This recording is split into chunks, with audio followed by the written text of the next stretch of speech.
Try to imagine just how much food we get through globally each day.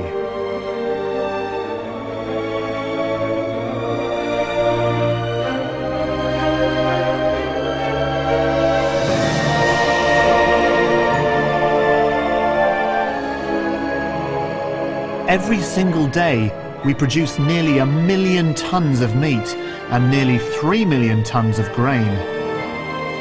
The amount we produce has almost tripled in just 50 years.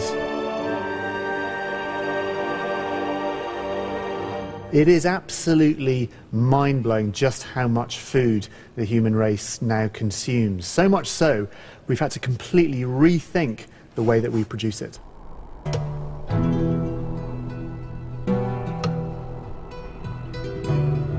When we first started growing food, our farming was dictated by nature.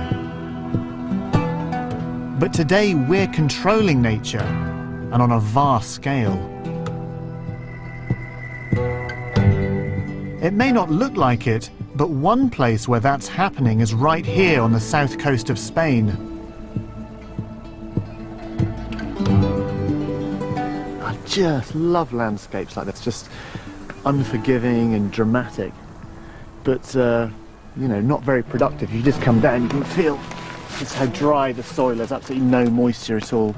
Obviously you've got the kind of desert scrub plants which kind of eke out a living. This region is one of the driest parts of Europe.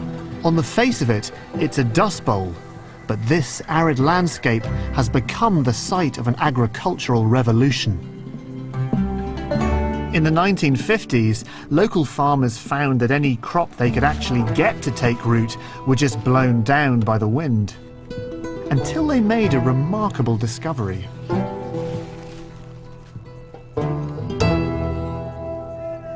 It's interesting just how much human innovation happened by chance. Growers would put up this vertical plastic sheeting in order to protect their crops from the wind, but then they had this eureka moment when they realized that it had an added benefit in that it actually made their crops ripen earlier. Protecting crops meant farmers could make the barren landscape fertile, with the added bonus of an extended growing season. It was the start of an amazing physical transformation. Farmers here had spotted an opportunity to change this arid region into a gigantic market garden. So, production of that scale, you can forget about your greenhouse at the bottom of your garden. You're going to need something a little bigger.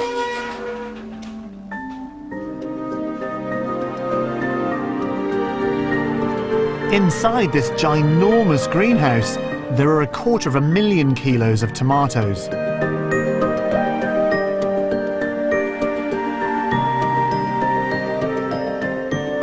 But it's not just growing under cover that's the key to their success. Nature itself no longer always gets a look in.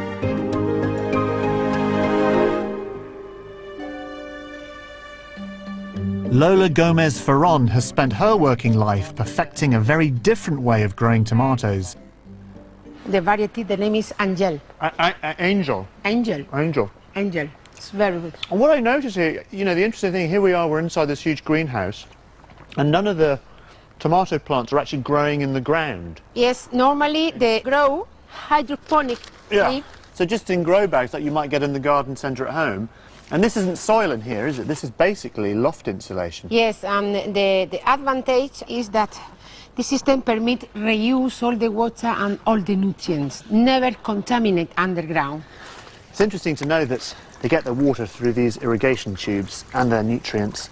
So water drips along here and out the bottom, and the result is these beautiful tomatoes. Absolutely gorgeous.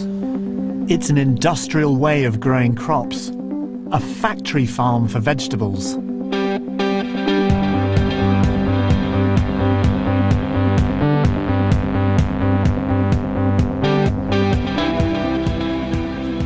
It is nice to think that when you buy your tomatoes from the supermarket and it says product of Spain, this is actually where they come from.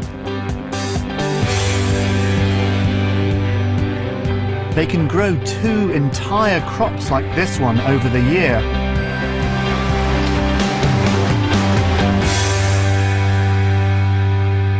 But there's not just one big greenhouse.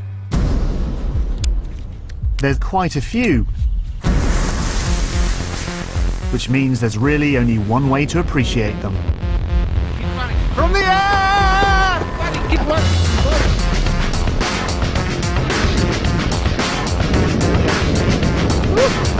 We're up.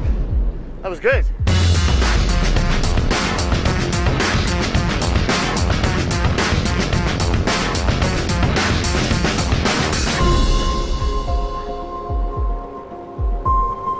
It's a shimmering sea of greenhouses.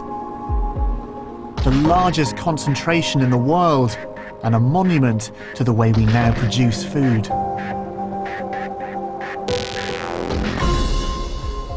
That arid desert just drops off. Suddenly there's a clean line and then it just becomes white. It is just like it's been snowing down here. It's as if we're flying over a snowfield. It is bizarre. It's like someone's covered the whole thing in cling film.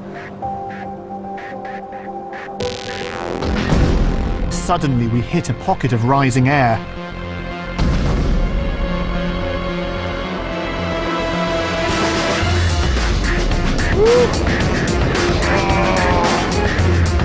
Oh, sends your stomach.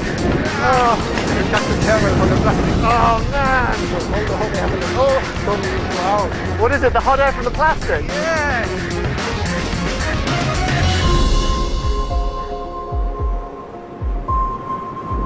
Amazing. You can just feel the warm air picking us up and carrying us.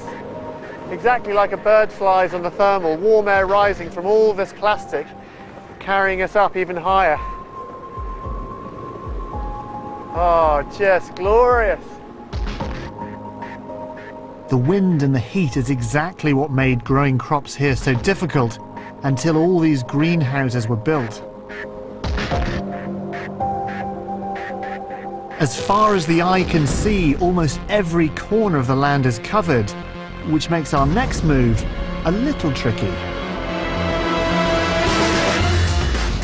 Okay, we're coming into land. Ooh. Oh.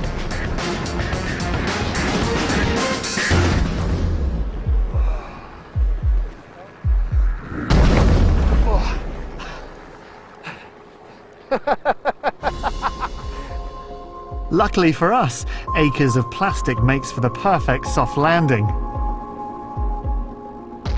This plastic-coated corner of the Costa del Sol has now become one of the most eye-catching spots on the entire planet.